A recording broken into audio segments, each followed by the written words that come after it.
Hello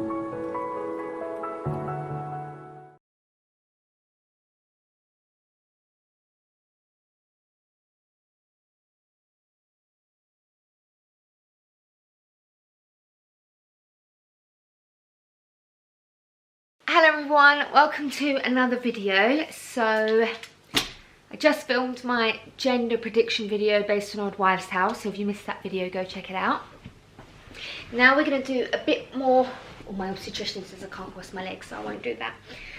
Everything I'm wearing will be linked in the description box below, but this is just a calm sit down video. Grab yourself a tea, drink, and we're just going to have a calm chat. I'm well aware that this video is not for everyone. It's a very niche video. It's not going to attract everyone. I never do videos to, you know, anything related to clickbait and to get the most views. That's not for me. I'm aware this video won't achieve that. But I was 50-50 about filming this. I decided not to, purely because I thought it'd be boring and too niche, and also because I don't want to think that I was tricking you. You're going to find out everything about our journey. I want to make it clear that Paris and I was not trying for 5 years. We weren't. We were not trying for years on end to get pregnant. It didn't happen, which happens to some couples. That did not happen. I was so scared that I was going to, and anxious and worried, that there was going to be a couple, dad, mum, whatever, that was trying for years on end, thought I was trying for years on end, and then I got pregnant and you want to follow what I did, and then you find out that it wasn't as long and you feel like loss of hope. That's the main reason why I decided not to film this vlog. However, I have received so many DMs and emails of women that have really felt like they can approach me, which is fine, talking about their struggle, which I really appreciate you sharing this with me, sharing your struggle of not being able to conceive. And I feel like if I can help literally, if 5 women or men watch this video and it helps you and it inspires you, great, it's done a job. If one woman follows my steps that I did and conceives, like I could literally cry now thinking of that happen. If one woman says, Claire, it's all it took, I did what you said, I'm 4 months pregnant, or I had a baby, I didn't want to tell you in case something happened, but I've had my baby. My God, that would make my year. Alongside having my little baby, it would make my year. So that's why I'm doing it. So I'm just going to start from the beginning. I'm going to be as honest as I can. I'm not a totally open person on YouTube, but I am honest and I do share a lot. But I'm also not the kind of YouTuber that shares everything. It's just the balance that I feel comfortable with. So sorry if I hold back a little bit, but I am sharing more than enough. So half of the story that I need to make it very, very clear to you is, and I'm not ashamed of myself, because it is how it was a fear, it was an anxiety thing that I had. And we're going to go right back here to things that aren't related to pregnancy, but it mentally added up to all of this. And it's very private. This is things that I've never spoken about before.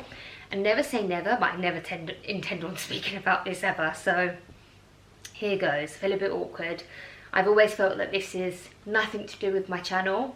It's a bit clickbaity, in my opinion, for me. Please, no offence to anyone that talks about it. I mean, for my content that I normally do, it's not related. I may have said that wrong, and I do not want to offend anyone that talks about eating disorders, because that's what it's about. Please do not think that. It's important that people share their story. It's just not right for me. So I hope I've made that clear, that it's okay to talk about it. It's great to talk about it, just not for me and my channel and what I normally put out. And point blank, I don't feel comfortable talking about it. So I had an eating disorder from 18, and I can talk about it fine now because I am so over it. You never get over it, but I am, as much as humanly possible. I had it from about 17, 18.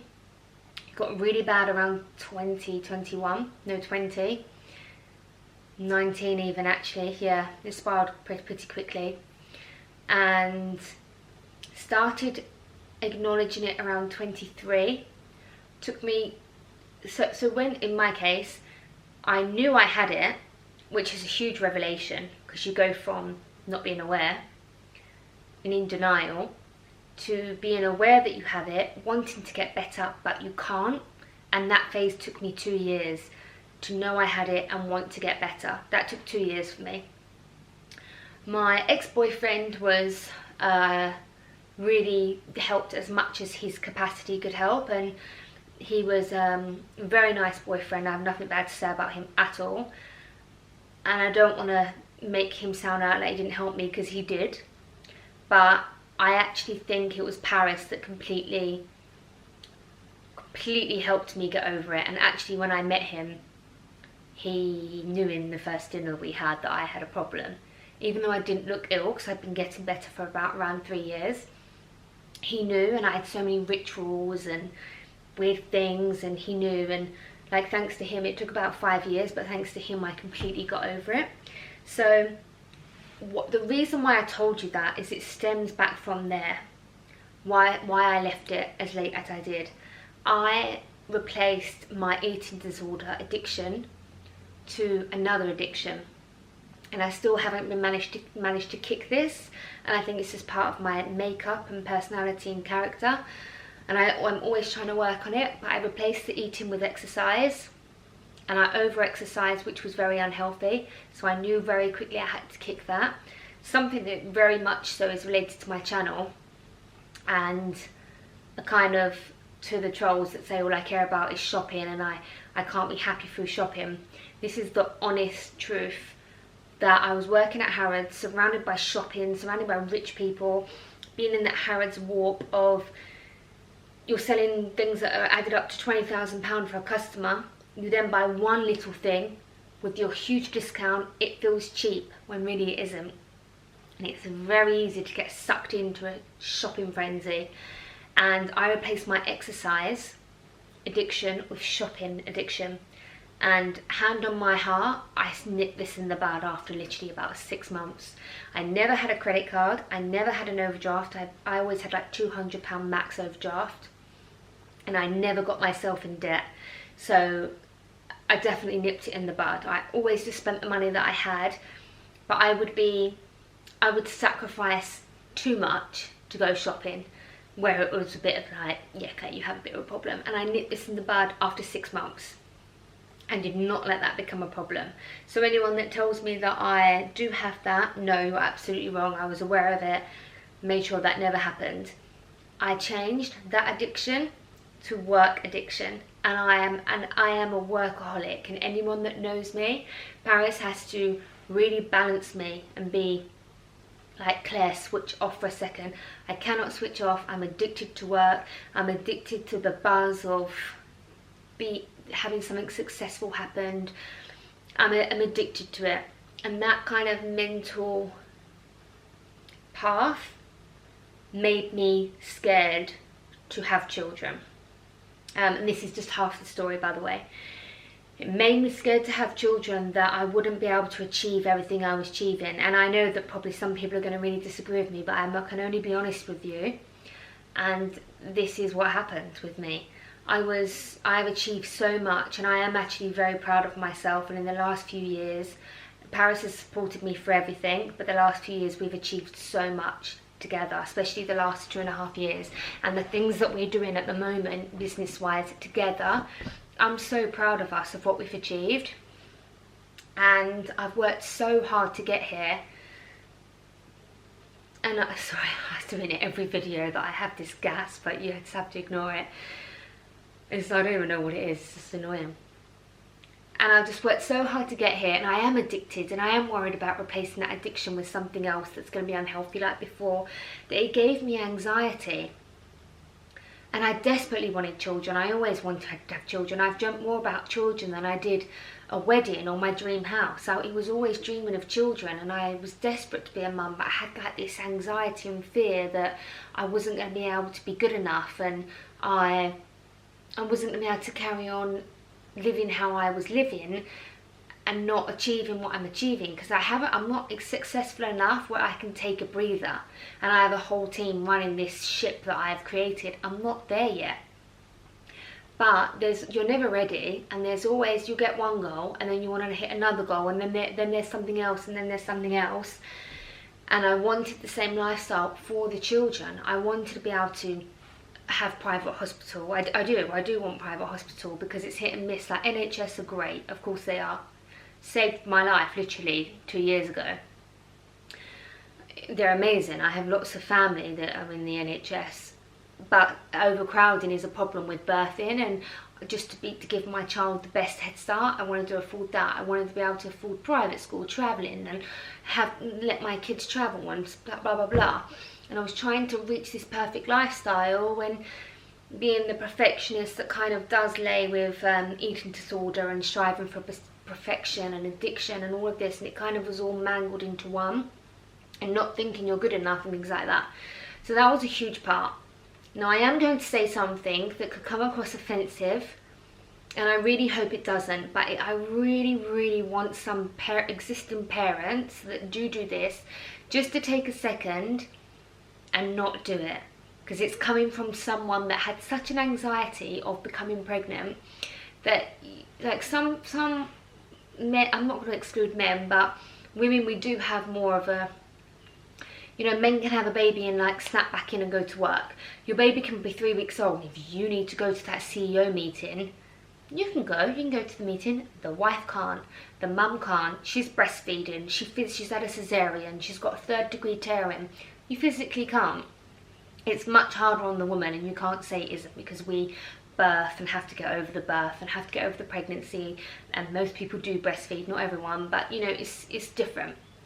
And some women have given up a lot to be where they are, and that was me. And it becomes, I know what I'm saying, a lot of people can relate to. My private obstetrician told me that the average age for private ward first time mums is 36. So there you go.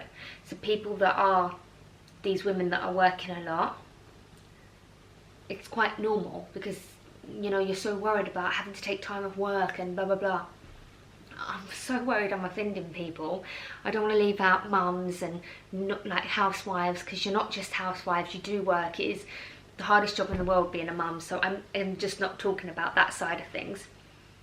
So the people that made me triple anxious and fearful of having a baby, like, I lost count of the amount of people, and I know that every single person that said it to me had good intentions, and I know they did not mean it in a nasty way. And this is why I want to say, don't take offence. I know you don't mean it in a nasty way, and I know that you're probably exhausted, and you are saying like, oh, I haven't slept and all of this. Just be careful when you say it to someone who doesn't have children, especially when they are older and they don't have as many years. Like, don't even say it to an early 20s, because they might, my best friend, all she wanted was to be a mother. Like, she used to dream of being a mother. She's so maternal. She's the most perfect mum. Like, I look at her and I'm like, I hope I'm a mum as good as you. So don't even say it to the young people, but certainly not the older ones, the older women that are putting it off for a year. I can't change time, but I wish I'd even started a year earlier, and I didn't, and I planned on doing it that year, but I didn't, because I was over my own anxiety. I was like, Claire, you can still achieve. If you can't, then so be it. Being a mother is more important. I've made that decision. I'm willing to sacrifice. I've done enough to keep a healthy, keep my business afloat. I've done enough, and quite frankly, a mother is being more important to me, so be it. And I was over that for a good year. I had that mindset, and it was other people that made me scared. And you can watch this video and say, well, get a grip, listen, you know, you shouldn't listen to other people, and I agree with you, but I did listen, and I can't help it. Now, if you're someone that had an awful birth, awful pregnancy, you are struggling, absolutely tell your story. You should not suffer in silence. You should not share your story. You should absolutely talk about it, and you should absolutely help mums to be, prepare for it. Prepare for a bad birth. You don't want to go into a birth and be shocked by all these things that are happening and no one told you. You don't want to be shocked into thinking, no one told me it was this hard. So I'm fully on board with sharing your bad stories, your difficult stories. I'm fully on board with you for that. And if I have a bad birth, I'm sure I'll tell people and I'll share my story. But what I will share is the other side of how precious and wonderful it is. And I don't even have my baby yet, but I can already tell you my priorities have changed, my mindset has already changed being pregnant, and I dream about the day I see my baby.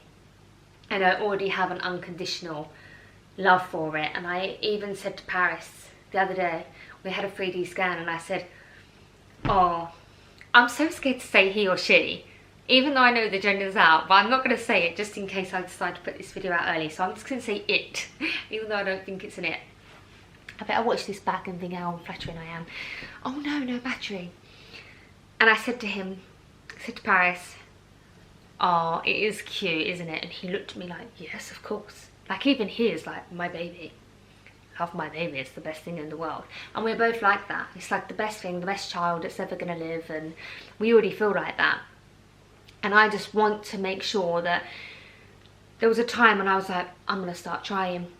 And then I'd see someone, oh, it's going to ruin your life. You're going to have no sleep. Do whatever you can because you're not going to be able to do anything afterwards. Oh, I'm so exhausted. And when someone is mentally getting over struggles they've had for 20 years, 15 years of not being good enough, worried that it's the wrong timing, worried, anxious, worried. And then you hear that the weekend before you're going to start trying, it makes you hold back. And it made me hold back for a good year or two. And that's my own fault for listening, but like, that's what happened to me. So just want to stress that share your stories, but maybe feel out the other person. Are they going to try? Maybe this is not the best time. I've even had people say it to me while I'm pregnant, and it's actually annoyed me, and I've said something and I've said, yes, but you're not telling me about when your beautiful baby looks at you in the morning first thing and smiles, or when your 3-year-old says, I love you, mummy.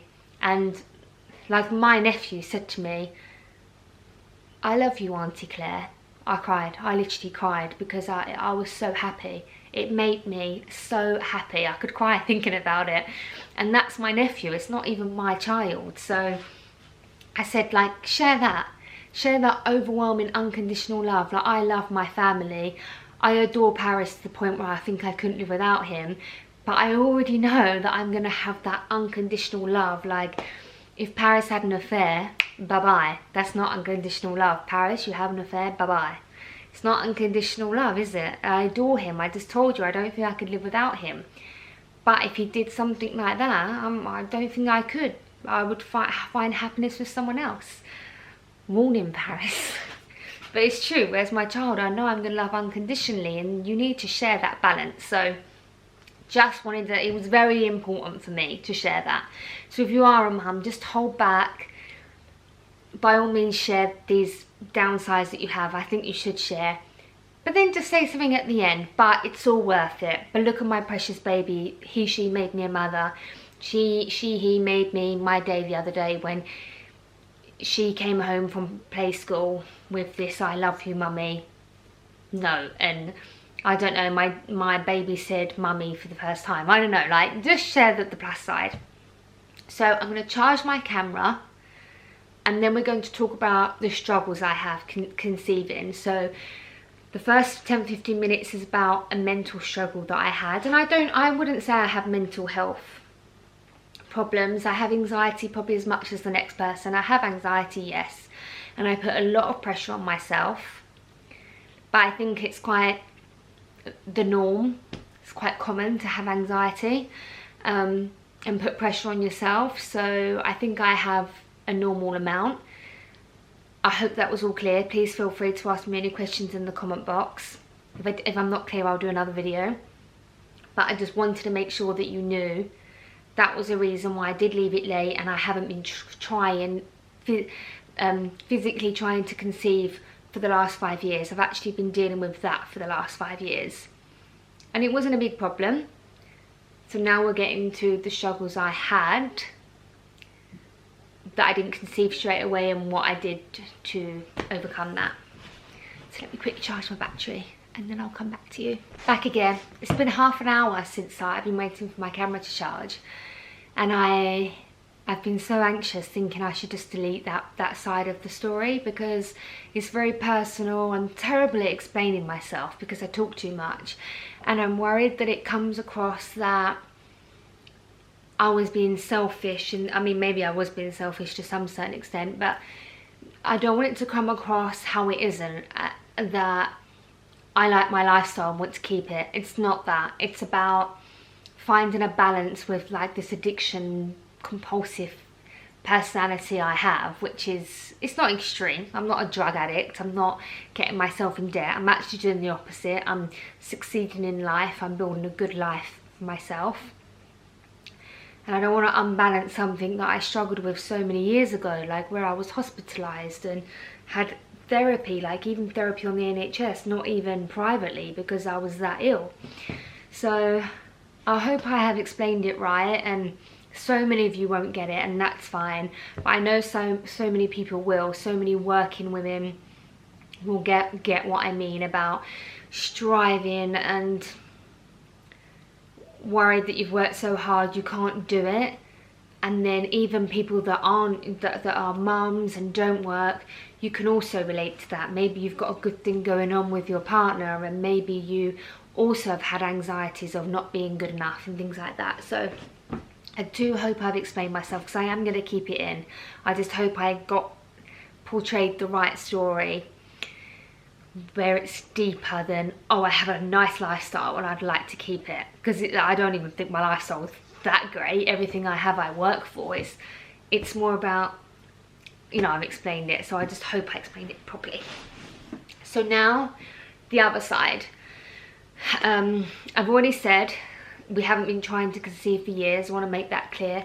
And for those women that have tried to conceive, my God, I can't imagine how you must feel, because I felt like this after a matter of months.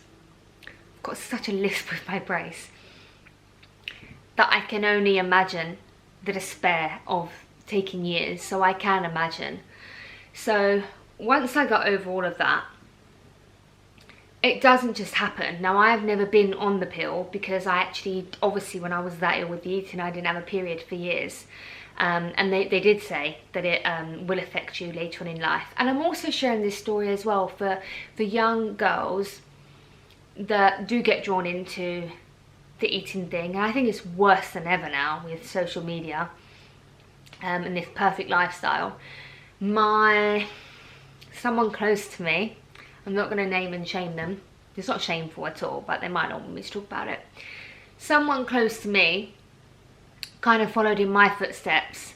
And when you do have an eating disorder, sorry, I'm going on about this again, you crave when people say don't do this and get better, and blah, blah, blah. You almost like, I don't know, it repels, it doesn't help. And I said, okay, so you want to go down this route. Well, before it's too late, just have a little home truth of what I'm suffering with. I'm suffering with this. I still have scarring at the back of my throat from where I would have acid reflux from not eating. And you know, the not having a period for years, and how that can affect your later life, and all these medical problems that I had and will have for the rest of my life.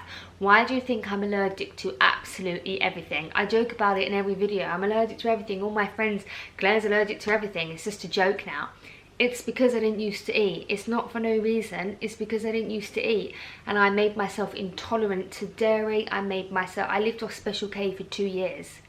I can't believe I'm telling you all this, but that is why I can't have dairy, because I made myself intolerant. I was living off of such basic food. I became allergic to so many things. So I wanted to share that story as well, to think twice, because it can affect you later in life, not just medically with the whole period and ovulating side of things. It can affect you mentally, because you become obsessive with the addiction, and you get an addiction, and you know, it spirals. And that did affect me, and I think people are going to be shocked to hear this story, because you probably just presumed it was that I couldn't conceive and that was that, and you're probably disappointed, even ashamed of me for like it not being that, but it is what it is. I can't be no more than honest. So another 5 minutes talking about that. Now the conceiving. So I was never on the pill because of all the problems I had back then related. I did not want to jeopardize even more. So I didn't have to get anything out of my system, pill-wise. Sometimes they say it takes like 2 months to get that out of your system. Didn't have that. Conceiving a baby, believe it or not, does not happen like that. That you're like, okay, let's be intimate, let's have a baby. It's quite shocking to the system when you don't get pregnant straight away. Especially when you haven't got a pill to come out of your system and contraceptive pill to get out of your system. So, okay, fine. Months went by, still didn't happen. So that was when I started to get worried. And I swear the worrying of not being able to have a baby and like, why is this not happening? The pressure it can put on you psychologically, I swear it affects it happening. I don't know what the answer is behind it, but I swear it makes some sort of difference. And you have to get that out of your system, for one. So step one, I should have written a list. Step one, get it out of your system, that it's not happening. And that is easier said than done, but it's a must. And the only way to get around that is coming up with things to deterrent your mind from it. So what I did was I did my utmost to I didn't talk about it. I didn't talk about it on my channel. I didn't talk about it with my friends. I barely spoke to my mum about it. Barely even with Paris, when we both knew what was going on. And step two, and this is very intimate and personal, but I have to tell you because it's part of it. Don't get to the point, and this is not medical, but I feel like it really helped us. Don't get to the point where you're like, okay, I'm ovulating in bed kind of thing. I swear this also doesn't work. I swear it's like a mental block or some sort of blockage. I don't know if it puts the man under stress. I don't know if it puts your body under stress. I don't know what it is, but it does not work. You just forget that. For us, I think it played a really big part. So that was step two. Step three, I was without a doubt stressed. And it makes sense that you're not going to conceive a baby stressed. It makes sense that that plays a part. And I am addicted to work and I don't switch off, and I'm always putting pressure on myself, and I've always got to achieve this, and I've always got to and everything. And it's so intense. Even Paris was like, you need to switch off. We went away, it turned into a work trip. Then we wanted to go somewhere stunning and relaxing, like Mexico in Tulum, and bloody, of course, when we're trying to get pregnant, the Zika virus is everywhere. Then there's the coronavirus, which actually is since we got pregnant. But so we couldn't go anywhere that we wanted to go. Couldn't go Caribbean, couldn't go, like, oh, so many places we couldn't go. So we was like, let's just go to LA. So now you know, the trip to LA was a mission to get pregnant. It was like, where do we enjoy going? Where can we relax? We didn't work with any hotels, which is why I kept saying to you, this is just a holiday, blah, blah, blah. We dedicated that week to any photo that I did do for work was on the off chance that I took a good picture and it wasn't planned. So it wasn't no pressure on myself at all. We spent the week, and it was very hard for me, but I was so focused on just de-stressing myself and focusing my other business, which you know, oh no, I'll talk about that after. We spent the week just being with each other, you know, like being romantic and like not forceful, but just really enjoying each other's company. And it really worked. I never felt that relaxed in years, and my body needed it. He needed to see me relaxed, because I know he gets worked up and stressed when I am, and when I'm getting upset that I'm not getting pregnant, it went on him as well. It was the best thing we could do. So next step, I've forgotten how many steps I said. Do something. It might be that you want to go somewhere local. It doesn't have to be from London to LA or LA to London. It doesn't have to be somewhere like that. It can be somewhere where you find relaxing. Me and my pencil, I'm like a teacher. It really worked for us. De-stressing, cut yourself off from anything that's stressing you, even if it's stuff at home, stuff at work. Trying to do this heartfelt, serious video, and my battery ran out again, and I had to wait another half hour. So can't remember that first point. hopefully you remember.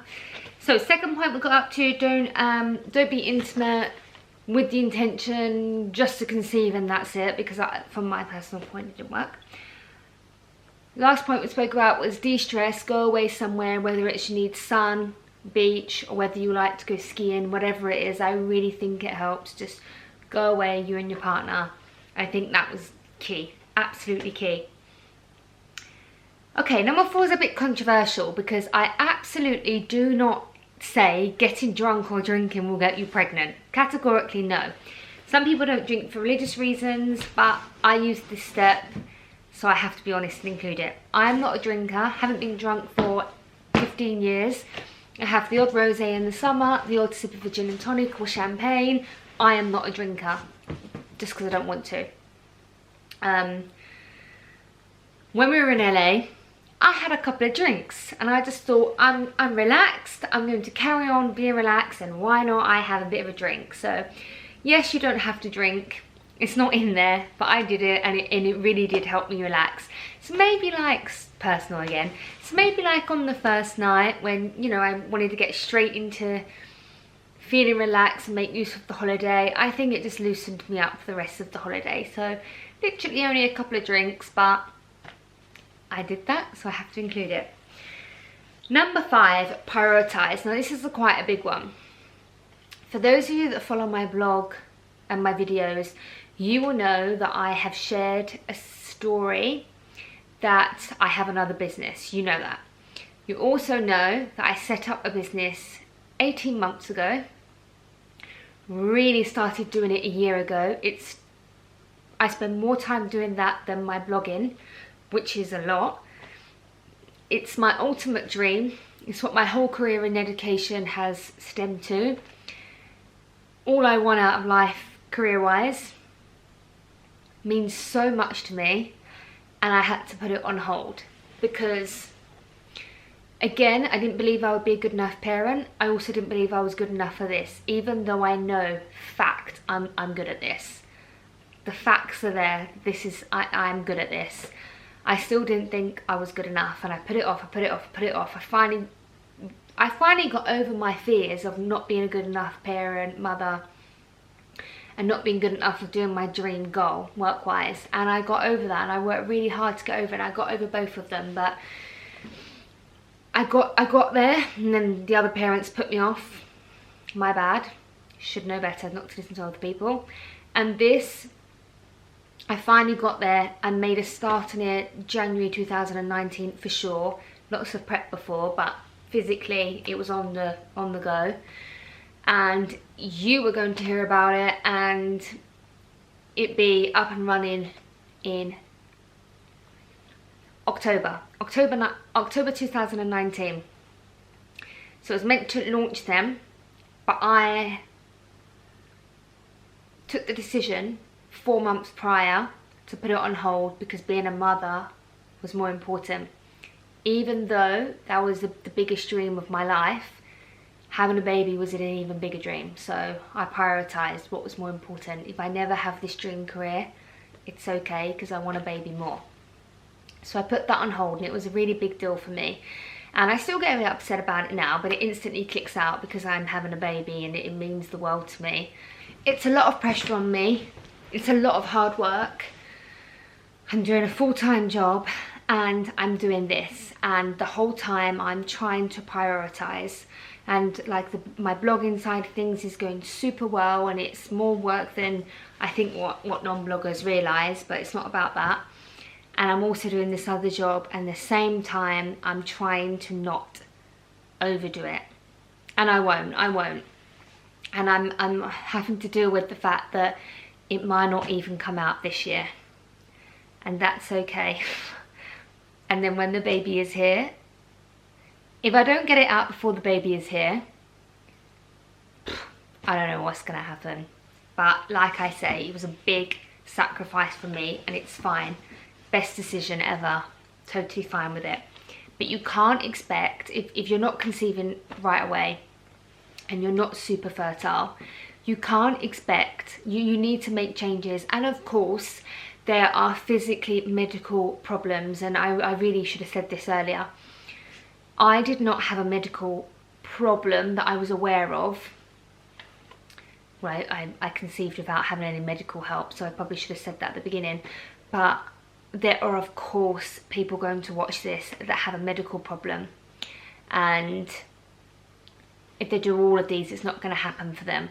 So with that, I'm sorry, I can't help with that. It's not the problem I had, and I feel terrible now. I'm not saying it before, but oh God, now I'm just like so worried now that I didn't say this at the start. And I'm only laughing because I'm nervous. But for people that are having a medical issue, it's a completely different subject, and I have included it here. It's number 10 on my list. It is separate, but maybe doing your medical help, whether it's IVF or whatever it is, I don't know enough about that to talk about it. But maybe you could use these steps because they're all free. They're things that you can do no matter what. There's nothing to lose. None of them are harmful or anything like that. So maybe you can still implement these as well. I'm sorry I didn't say that at the beginning. So yeah, making priorities and sacrifice. I did things like removing toxic people and anything toxic and negative. And this whole thing, because it's not medical, it's basically like mindset. And for me, I really felt like that got in the way. Like the worry, the stress. I'm not a very negative person at all. But I did have people in my life that were not making me feel great and making me feel a bit toxic. And I don't think it was their fault at all. I just think it helped to me getting in a really good place. So it was a very small thing. But I thought now or never, this is the best time. I'd already actually started it a year before. I raised a couple of not very nice girls, and best decision. I've never felt better about my people around me, the people I trust, the people that have good intentions for me. I have touched on this before, but I kind of really got that down to a T of anything toxic at all in my life. And I do think that helps. So it won't make or break your pregnancy. But if you do have someone that you don't think is a good friend, even someone in your family, just for now, you forget about that people, these kind of people, because do you know what? I feel silly saying all this stuff because it wasn't medical, but this is what worked for me. It was months and months I couldn't conceive, and I made 9 changes, not 10, because that's the medical one. 9 changes I made, and I'll get to it later, but I literally 9 changes, went on holiday. First time it happened, we got pregnant. First time. So for me, this worked. Removing toxic people. Realize what you have, positive energy, feel good. Put that out into the universe that you are going to have a child. I did that. What's that bit say?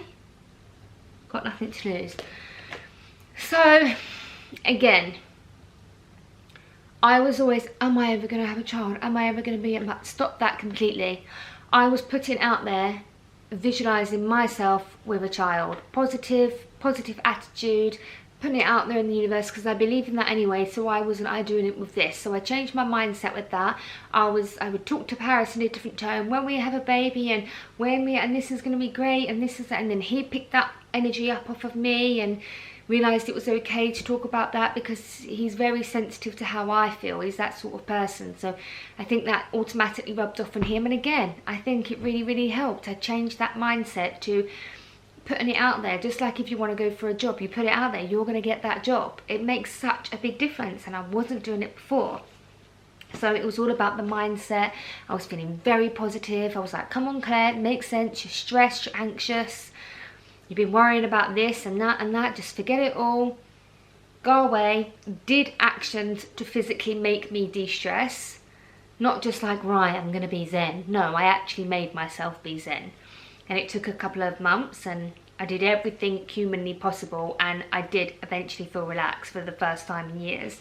I removed toxic people, I thought positive, I put it out in the universe that I am going to have a baby. Never used to think whether it was a girl or a boy, I just was gonna have a baby.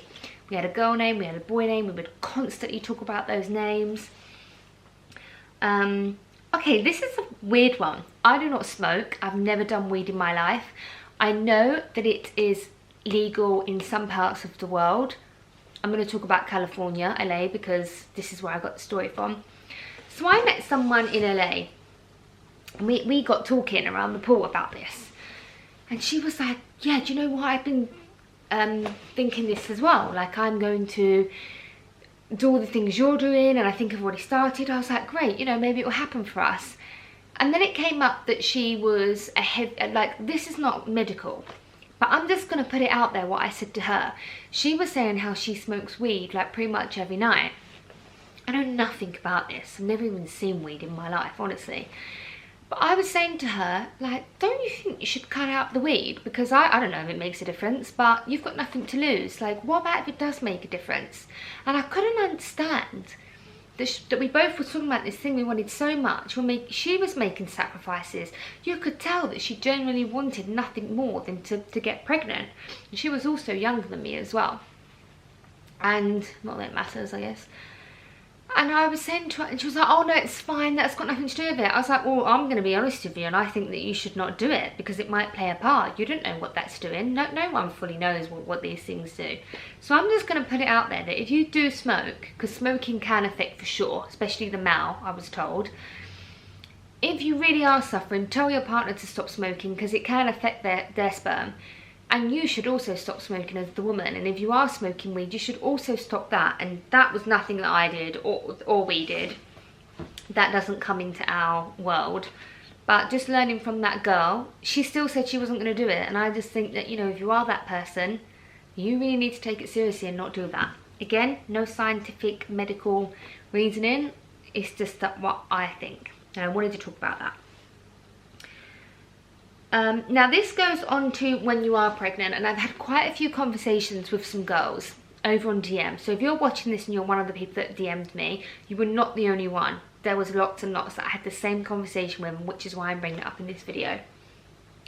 A couple of girls, women, reached out to me and said, Claire, why are you looking so good being pregnant? Like, how are you being so positive? Like, I'm really, really struggling. I have this pain and I have this pain. And I really did have long conversations with these women, and I said, listen, it's about your mindset. You need to really realise that this is just a few grid pictures on Instagram. I'm suffering more each day than what you see. Like the pain in my hip and my pelvic girdle pain, it's become unbearable. And I've seen my obstetrician, I'm doing exercises, I've booked a physio. I'm doing all the things I possibly can. It's pretty unbearable. The sickness is unbearable. The exhaustion is unbearable. The not being able to work has been very, very difficult for me. And having to be like, Claire, do not push yourself. I'm not sleeping. I'm not good on no sleep. Pregnancy is hard. You're making a human. It is all about mindset and positivity and your attitude. And I'm not a like kiss the trees positive person. I'm not. I don't do yoga. I'm not this, like, anyone that knows me, I'm not this kind of person. I'm normal. I'm like in the middle. But what I will say to anyone, once you do get pregnant, if you're struggling, you have to turn your mindset around. And I listed all these points to these women, and she actually come back to me, the one that I had a really good conversation with, and she thanked me for, she said she had a good cry afterwards. She feels that it is about positive mindset. She's right. She got overwhelmed with guilt of not being appreciative of being pregnant after her IVF. So just wanted to put that out there, that it's about mindset before you get pregnant, if you are struggling, and during the pregnancy. I am struggling with things, but I understand and I'm aware that what I'm having is precious and worth every second of it. So if I can't walk for 9 months, that's fine with me. If I'm sick for 9 months, that's fine with me. And it helps. It really helps the sickness and everything. Okay, lastly, before my battery runs out again, I wanted to touch on the people that are in a much worse off position than me. And I should have included this number one, so forgive me. People that are really struggling. I personally know people that have conceived at 45 years old. Naturally, no help. Health, beautiful pregnancy, amazing birth. Healthy baby, everything is fine. Then had a second child, everything is perfect. So don't worry about the age. 45 and mid-40s, it's fine. I even know someone who got pregnant at 49 and everything is perfect. So don't worry about that. What will be will be. It's not a problem. People that have IVF, I know people that have had 8 rounds of IVF and it happened. I know a friend of a friend who had 5 rounds of IVF, had twins, was told never could they conceive naturally. Twins are 4 months old, she was pregnant naturally.